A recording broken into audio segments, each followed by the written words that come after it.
ونستغفره ونؤمن به ونتوكل عليه ونعوذ بالله من شرور أنفسنا ومن سيئات أعمالنا من يهده الله فلا مضل له ومن يضلله فلا هادي له ونشهد أن لا إله إلا الله وحده لا شريك له ونشهد أن سيدنا ومولانا محمدا عبده ورسوله الذي أرسله بالحق بشيرا ونذيرا وداعيا إلى الله بإذنه وسراجا منيرا فقد قال الله تعالى في كلامه المجيد وفرقانه الحميد أعوذ بالله من الشيطان الرجيم بسم الله الرحمن الرحيم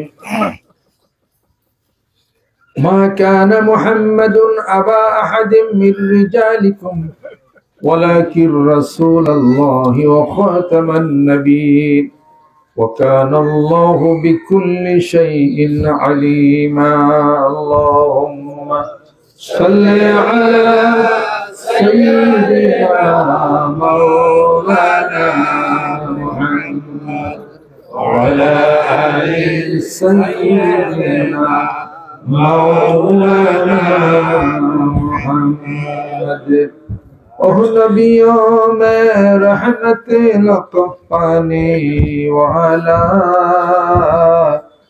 मुरादी गरीबों के बुरलाने वाला अल्लाहुम्मा सल्ली अला सय्यिदिना मौलाना मुहम्मद वअला आलि सय्यिदिना مولانا محمد فقيرك ملجا ضعيفك ماوى يتيمك ولي غلامك مولى اللهم صل على سيدنا مولانا محمد وعلى آل سيدنا مولانا محمد صلى الله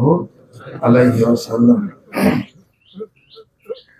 সম্মানিত উলামা ইকরাম, সম্মানিত মুহিব্বিন, মুরব্বি ইকরাম, যুবক বন্ধুরা, পর্দার অন্তরালে মেয়েরা যারা আছেন সবাইকে আন্তরিক মোবারকবাদ, সম্মান এবং শ্রদ্ধা জানিয়ে সংক্ষিপ্ত কিছু আলাপ আলোচনা হবে। আল্লাহ পাক আমাদের সকলকে যেন ফায়দাবান করেন। ওয়াযাক্কির ফাইন্নায যিকরা তানফাউল মুমিনিন। আশরাফ আলী থানভী রাহমাতুল্লাহ আলাইহি বলেন, खुद अमल ना करके दूसरे को वाज करना एक बेहुदा बकबक करना है। কুরআনুল কারীমের মধ্যে আল্লাহ পাক ঘোষণা করেন, লিমা তাকুলুনা মা লা তাফআলুন কাবুরা মাকতান ইনদাল্লাহি আন তাকুলু মা লা তাফআলুন। যা করো না তা বলো কেন, আর নিজে যা আমল করো না তা বলো, এটা আল্লাহ পাকের কাছে সবচেয়ে দূষণীয় অপরাধের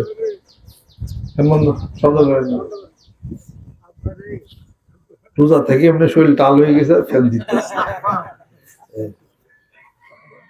মানুষ শারীরিক কিছু রোজা রাখে একটু দুর্বল হয়, তাই না? তাহলে আমরা যেমন রোজা আছি, তাই না? আর যারা আজকে দুপুরে ভাত খাইছে, পাঁচটা দিলে পারবো গারা আনের হওয়াই আলম ইনশাল্লাহ। এই রমজানের মুবারকের মাসে কিন্তু বদর যুদ্ধ হয়েছে, কথা খেয়াল করছে?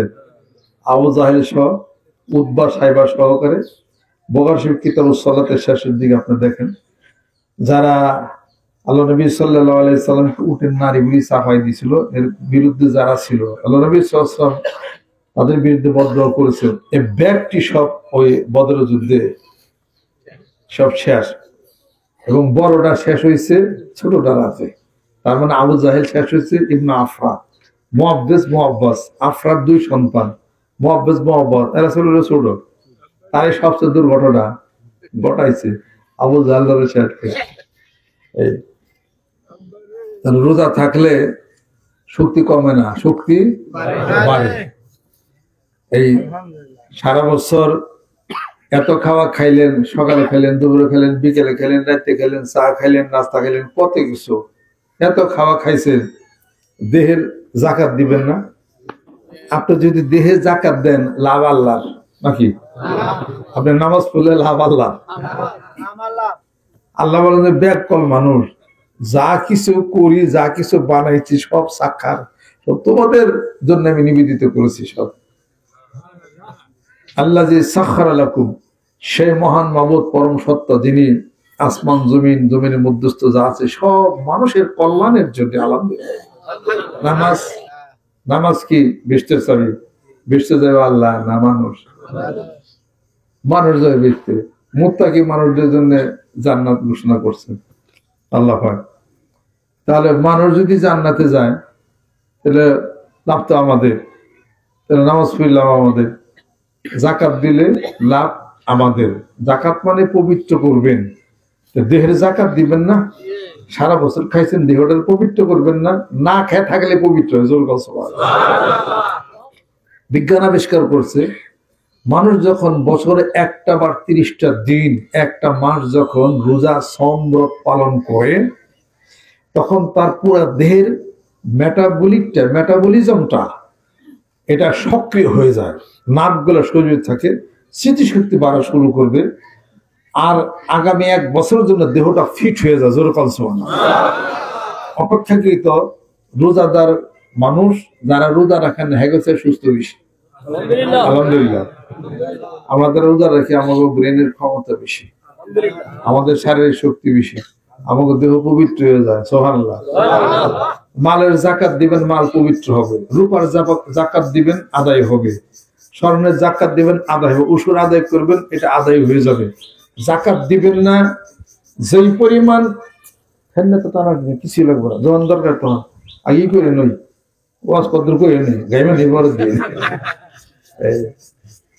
যখন জাকাত যে পরিমাণ আপনার ছিল, 100 টাকায় হলো 2.5 টাকা, 7.5 বুড়ি মানে 7.5 তোলা স্বর্ণ, 7.5 বুড়ি, আর 52.5 তোলা হলো রূপা। অথবা রূপা যদি কম হয়, স্বর্ণ যদি কম হয়, কোনোটাই জাকাত না। তবে দুইটা মিলে যদি নেশাব পরিমাণ হয় তাহলে জাকাত হয়। কথা ঠিক কিনা? তাহলে এটার যখন যে টাকা আসলো, ওই টাকা যদি আদায় না করেন, হায় রে 20,000 টাকা এটা জাকাত, একবার জমির আবারে খাই আসো, এই তাহলে ওই টাকাগুলি অন্যান্য টাকা ধন সম্পত্তিকে খাইয়া ফেলবে। অতএব জাকাত আদায় করেন, এটা পবিত্র হয়ে গেল, মালের বৃদ্ধি হবে। জোর কম সুবহানাল্লাহ।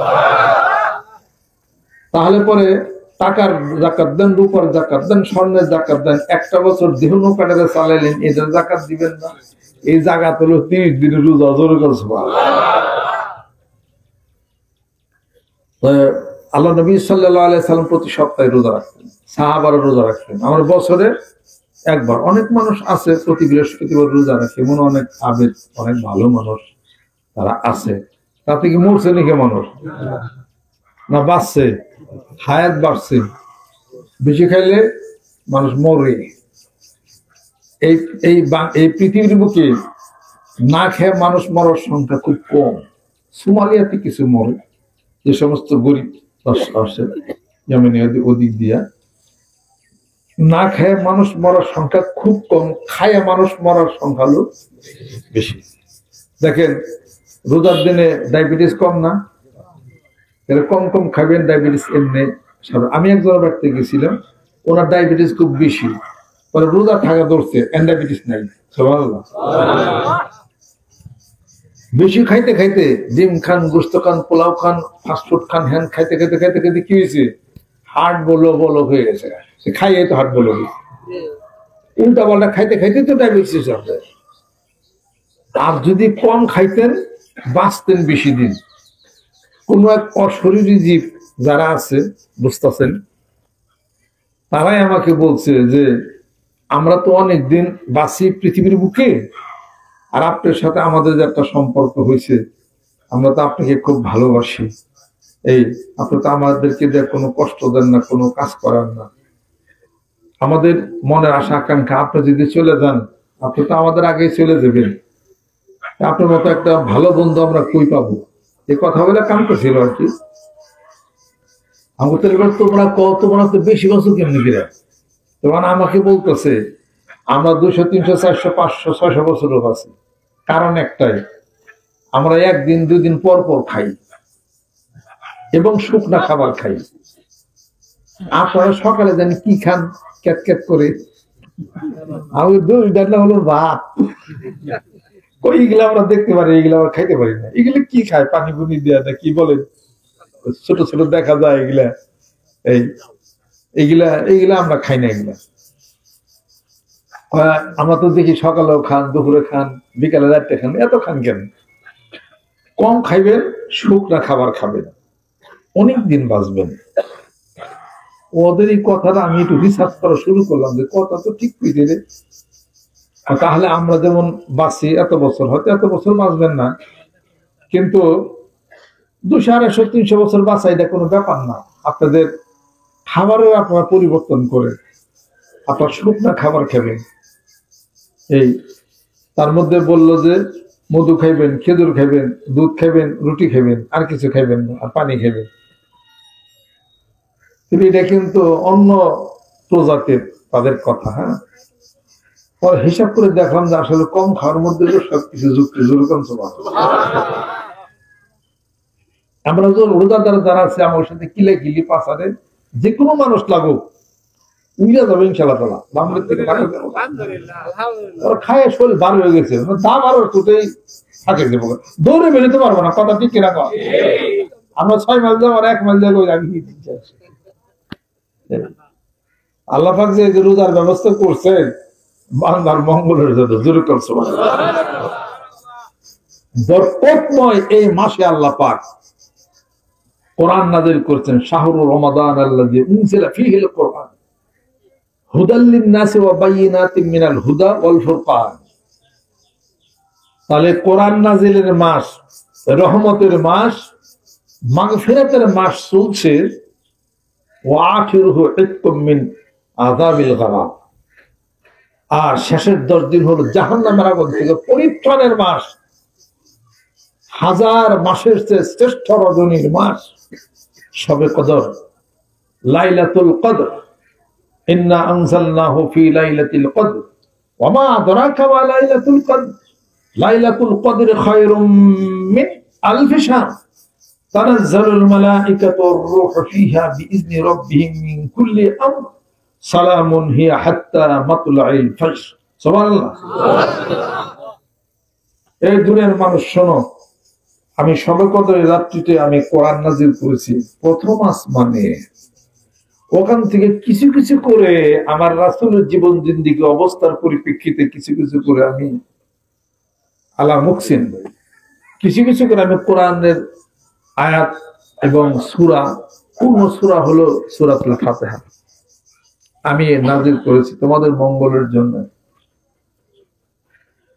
আর শবে কদর রাত্রিটাকে আমি গোপন রাখছি।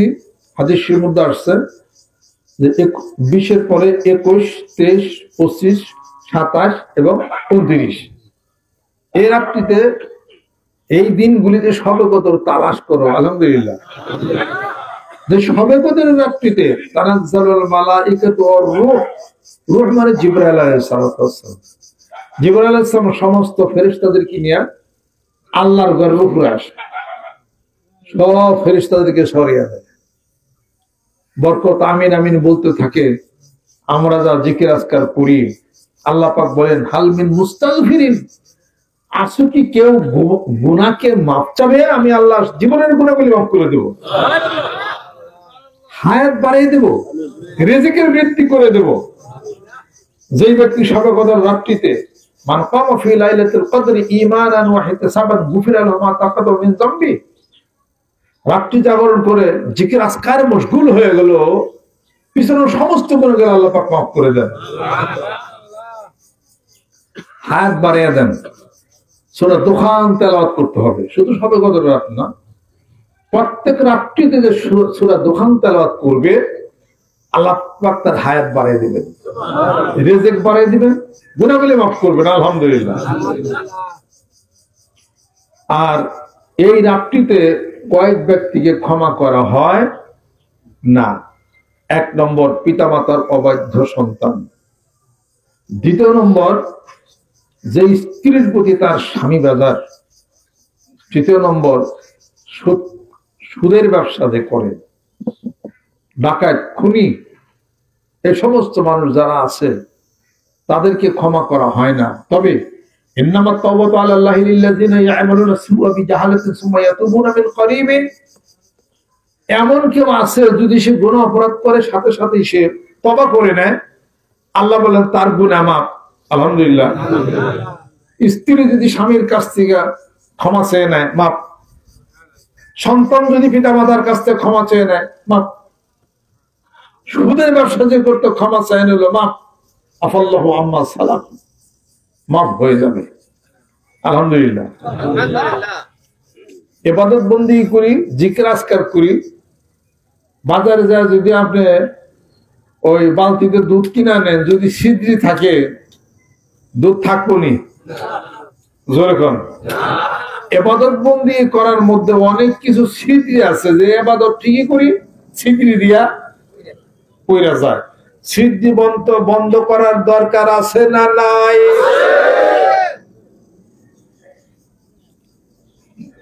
খালইতে যদি ছিদ্রি থাকে তাহলে মাছ জানবেন পড়ে যাব, বালতিতে যদি ছিদ্রি থাকে দুধ জানবেন পড়ে যাবে। কথা ঠিক কিনা?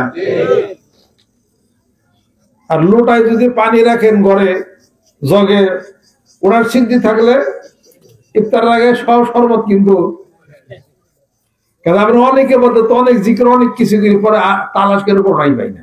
কারণ কি? এত ডাকি আল্লাহ রে, ডাকতে ডাকতে শেষ, আল্লাহ কিছু বললাম রে। আমার এক মুরিদের সাথে দেখা ওই যশোরে, ওখানে স্টেজে আমি কেবল উঠছি বক্তব্য দেওয়ার জন্য। বাবা আমার তো সে কাজটা তো হচ্ছে না, যশোরের ভাষা। আবার কি হচ্ছে না? ওই যে একটা বলছিলাম যে এই আল্লাহ আমল করে, বাবা কি করছেন? আমল করতে করতে গেজা উঠে গেল, তাতে কিছু হচ্ছে না। মানে লাহালা পড়তে পড়তে গেজা উঠে গেছে। আপনি কি কর, আমি আর হলো কথা সবাই আপনি কথা বলে হাসে বললেন। আমি নতুন মানুষ পৃষ্ঠপন সমাজ করবো, সে আসলে মানুষ কবে কি দেয় কয়, আবার যা বলেছি ঠিকই তো বলেছি, এটা খালা হওয়ার কাম হচ্ছে না, আমার তো গেজা উঠে গেল।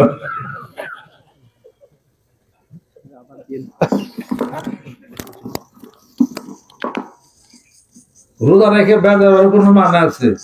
যাও এবার তো বেলা গেছে, আর উঠবেন না বেলা। এই খালি হলো সামনে ইফতারের সময়, কোরআন শরীফ করি, জিকির করি, লিমা লাম তুস্তাজাবু দুআ, দোয়া আল্লাহর দরবারে তো পৌঁছায় না। হাদিস শরীফের মধ্যে আসছে যে ব্যক্তি দোয়া করে আস্তাগফিরুল্লাহ পড়ে না, এই দোয়া আল্লাহর কাছে যায় না। যেই ব্যক্তি দোয়া করে ইহদিনাস সিরাতাল মুস্তাকিম, হেদায়েত চায় না, দোয়া আল্লাহর কাছে যায় না। যেই ব্যক্তি দোয়া করে কিন্তু দুরূদ ও সালাম পাঠ করে না, এর দোয়া আল্লাহর কাছে যায় না। তো ইবাদত বন্দেগী জিকির আজকাল যাই কিছু করি, ওই বালতির সিদ্ধি জবানের দরকার আছে না নাই? এক নম্বর হলো ছিদ্রি। কোরআনুল কারীমের মধ্যে তাফসীরের মধ্যে আসছে, আল্লাহ রাব্বুল আলামিন ঘোষণা করেন, আমার কোন বান্দা যদি মরুময় প্রান্তরে যদি প্রাণ উষ্ঠাগত হয়ে যায় এবং ক্ষুধার্ত অবস্থায় যদি আকুতি মিনতি করে, আমি মহান মাবুদের দরবারে হাত তুলে যদি সাহায্য প্রার্থী হয়ে যায়, আল্লাহ রাব্বুল আলামিন বলেন আমার কুদরতের দিল তার দিকে আমি তাকাই না। তার কারণ একটাই, কারণ তার মধ্যে আমি দেখেছি সে যা উপার্জন করে হালাল উপার্জন করে না, হারাম উপার্জন করে। ইমাম গাজ্জালী রাহমাতুল্লাহ আলাইহি বলেন ইবাদত কবুল হওয়ার পূর্ব শর্ত হলো হালাল উপার্জন। যেরকম সুবহানাল্লাহ। ডাক্তার হলে হালাল উপার্জন হতে পারে, হারাম উপার্জন হতে পারে। বিশ্ববামী হালাল উপার্জন হতে পারে, হারাম উপার্জন হতে পারে। একজন মাওলানা বক্তা যাই কিছু বলেন না কেন, যে যেই ডিপার্টমেন্টে থাকে চাকরি করে, ওই ব্যক্তির মধ্যে হালালও থাকতে পারে, হারামও থাকতে পারে। আল্লাহ রাব্বুল আলামিন বলেন, আমি চাই ওই লোকটি আমার কাছে যত কাতর হয়ে মিনতি করে যাই কিছু করে না কেন, আমি আল্লাহর কুদরতি দিলের মধ্যে একটু মায়া লাগে না, যেহেতু সে হালাল উপার্জন করে না। একটা সিদ্ধি পাইছেন? পাইছেন? দ্বিতীয় নম্বর সিদ্ধি কোরআনুল কারীমের মধ্যে আল্লাহ পাক ঘোষণা করেন সূরা লুকমানের মধ্যে, وَإِذْ قَالَ لُقْمَانُ لِابْنِهِ وَهُوَ يَعِظُهُ إِنَّ الشِّرْكَ لَظُلْمٌ عَظِيمٌ إِنَّ الشِّرْكَ لَظُلْمٌ عَظِيمٌ।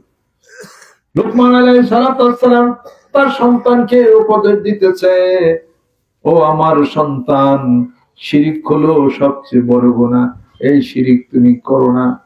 আরো 4টা উপদেশ দেন, যে উপদেশগুলি মহান মাবুদের নিকটে এত ভালো লাগতেছিল, তিনি সূরা লুকমান নামে একটি সূরাই নাযিল করেছেন। যেরকম সুবহানাল্লাহ। তাহলে দ্বিতীয় নম্বর সিদ্ধি কি? প্রথম নম্বর সিদ্ধি হলো হালাল উপার্জন করতে হবে। দ্বিতীয় নম্বর সিদ্ধি হলো শিরক থেকে হেফাজত করতে হবে।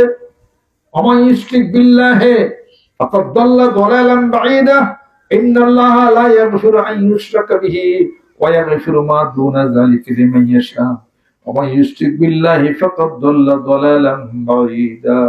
আল্লাহ রাব্বুল আলামিন বলেন, শিরকের গুনাহ আমি আল্লাহ রাব্বুল আলামিন মাফ করি না। আমি চাই তার জীবনটা সুদূর পরাহত হয়ে যাক, আর আমি চাই আনতামিলু মাইলান আযীমা, সে আমার কাছ থেকে বহু বহু দূরে এসে চলে যাক, যেহেতু সে শিরক করে।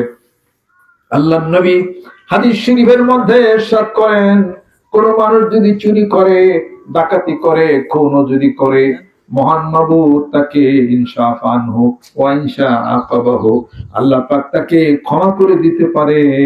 ওয়া ইন জানা ওয়া ইন সারাকা, যেরকম সুবহানাল্লাহ, যদি সে শিরকের গুনাহ থেকে নিজেকে হেফাজত করতে পারে, জোরে জোরে কন্ন সুবহানাল্লাহ। কয়টা সিদ্ধি পেলেন? দুইটা সিদ্ধি পেলেন। আরেক নম্বর সিদ্ধি হলো হিংসা বিদ্বেষ। এই হিংসা, নিজের মধ্যে যে হিংসা আছে, পরশ্রী কাতরতা আছে, দাম্ভিকতা আছে, আল্লাহ রাব্বুল আলামিন সূরা বনী ইসরাঈলের মধ্যে ঘোষণা করেন, লা তামশি ফিল আরদি মারহা ইন্নাকা লান তাখরিকাল আরদা ওয়া লান তাবলুগাল জিবালা তুলা। জমিনের মধ্যে দম্ভ ভরে, অহংকার ভরে তুমি পা ফেলো না, যেহেতু জমিনকে 2 ভাগ করতে পারবে না, পাহাড়ের সমান উচ্চতাও তুমি পৌঁছতে পারবে না। সূরা লুকমানের মধ্যে আল্লাহ পাক ঘোষণা করেন, লা তামশি ফিল আরদি মারহা, জমিনের মধ্যে দম্ভ ভরে চলো না। ইন্নাল্লাহা লা ইউহিব্বু কুল্লা মুখতালিন ফাকুর, এই অহংকারী ব্যক্তিকে মহান মাবুদ পছন্দ করেন না। তাহলে বোঝা গেল, অহংকার যদি ভিতরে থাকে, দাম্ভিকতা যদি ভিতরে থাকে, আল্লাহ রাব্বুল আলামিন বলেন আমি পছন্দ করি না। এই সিদ্ধি জুবাইতে হবে। যেরকম সুবহানাল্লাহ, আমার ইশরিক বিল্লাহি ফাকান্নামা খাররা মিন সামায়ে। যাই হোক, এই যে 3টা বড় বড় অপরাধ, এই 3টা সিদ্ধি জুবাইতে হবে। 1 নম্বর সিদ্ধি কি বললাম? হালাল উপার্জন। 2 নম্বর সিদ্ধি হলো শিরক। 3 নম্বর সিদ্ধি হলো অহংকার, হিংসা।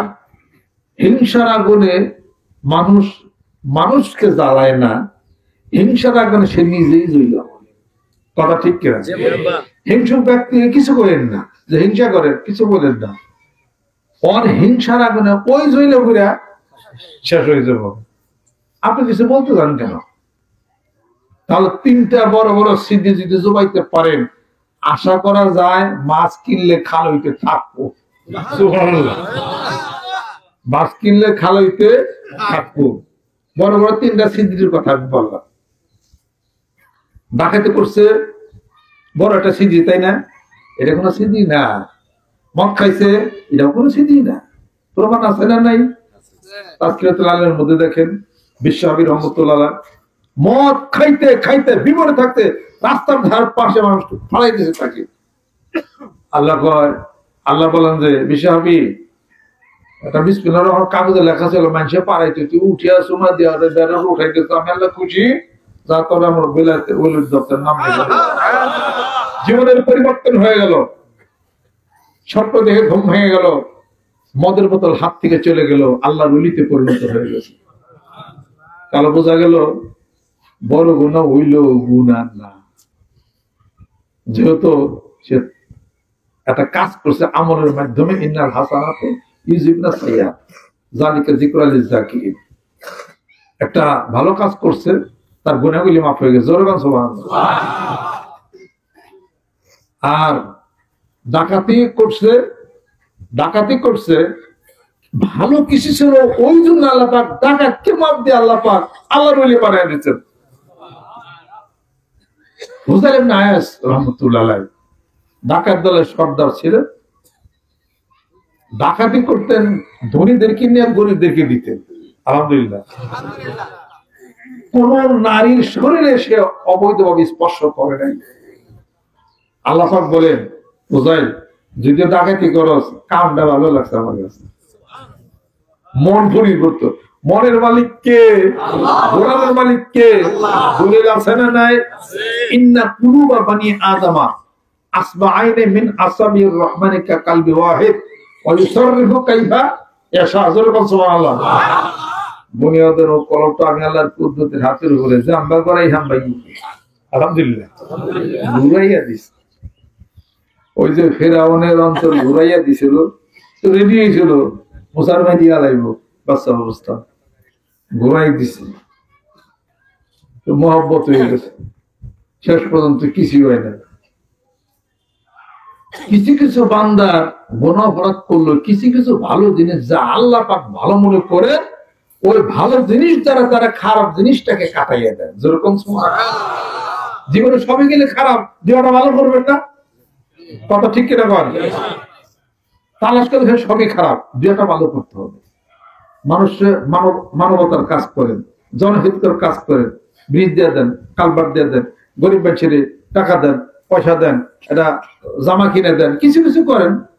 আমি তো বিড়ি খাই, বিড়ি খাইতেছেন তাতে সমস্যা, খেতে দরকার বলে উক্কা খান। উক্কার নেশা যখন চাইবা যাবে, উক্কা ছাড়া বাঁচা যাবে না। কথা খেয়াল করছেন? মেঘে বৃষ্টিতে বিচ্ছিত দিচ্ছেন, শরীরে কাঁপতেছে করতেছে, এটা বিড়ি ধরে উক্কা টানতে শরীরে চাঙ্গল করবো, এটা তো জানার কথা। এটা আমরা জানি, আল্লাহ জানে না, এটা আল্লাহ সবই জানে। কিন্তু তারপরও সময় হয়ে গেছে, নামাজটা আদায় করেন, সময় হয়েছে জিকিরটা ওঠানেন, তারপর একটা গরিব মানুষের কিছু দান সৎকার করেন, তাহলে হবে কি? কোন আমলটা আল্লাহ পাক ভালো মনে করবো, ওই বিড়ি মিনি সব থাকে যাবো। আল্লাহ পাক বলবেন যে বিড়ি ওইখানে অপরাধ করছে, কিন্তু কিছু ভালো করছে, ফেরেশতা যা পিটতেছে, এক নাতি মধ্যে বেশছে, এক নাতিতে বেশছে। সুবহানাল্লাহ। দুই হাতে ধরুন না, বাইরে কি করবো? কোন দিকে কি এটা বিপদ হবে? এই রেকর্ড করার ওয়াজ তো অর্ধেক গেছে আমার, কোনটাতে কোনটা জোড়া দেবে এটা কওয়া গেছে। ওয়াজ করি না, ওয়াজ করতে গেলে বড় বড় আলেম দিন আইনা তাফসীর করি না। আমি মুফাসসির কোরআন না, সাধারণ মানুষ। আমি দু একটা কথা আমি যা জানি তাই আপনার কাছে কই, কথা ঠিক করে কর। আমি বিশাল মুফাসসির কোরআন, তাফসীর হবে, তিনতলা টুই মাথায় দিয়ে একটা সিংহাসনের মধ্যে বৈশা এটা ওটা কই, এই সমস্ত ওয়াজ আমি পারি না। আমি হলাম মানুষের ব্যবসা বিজনেস করি। একটা হলো ওয়াজের বিজনেস এক জিনিস, আর মানুষের ব্যবসা বিজনেস হলো আলাদা জিনিস। মানুষের সাথে আমি সম্পর্ক করি, মানুষের সাথে আমি বন্ধুত্ব করি। কেমনে মানুষের বন্ধুত্ব করা যায়? এই মানুষের বন্ধু বানায় আল্লাহর কাছে নেওয়া যায় কেমন? আমার এই চেষ্টা করি, আমার কি তাফসীর করার চেষ্টা, তাফসীর আমি পারবো সে। ওয়ালা ইয়াতুনাকা বিমাসালিন ইল্লা জিনাকা বিল হাক্কি ওয়া আহসানা তাফসীরা। সূরা ফুরকান শেষের দিকে পড়ে। কাজেই তাফসীর তো আমাদের পক্ষে করা সম্ভব না। সাধারণ কিছু আলাপ আলোচনা করে, conversation makes a man perfect.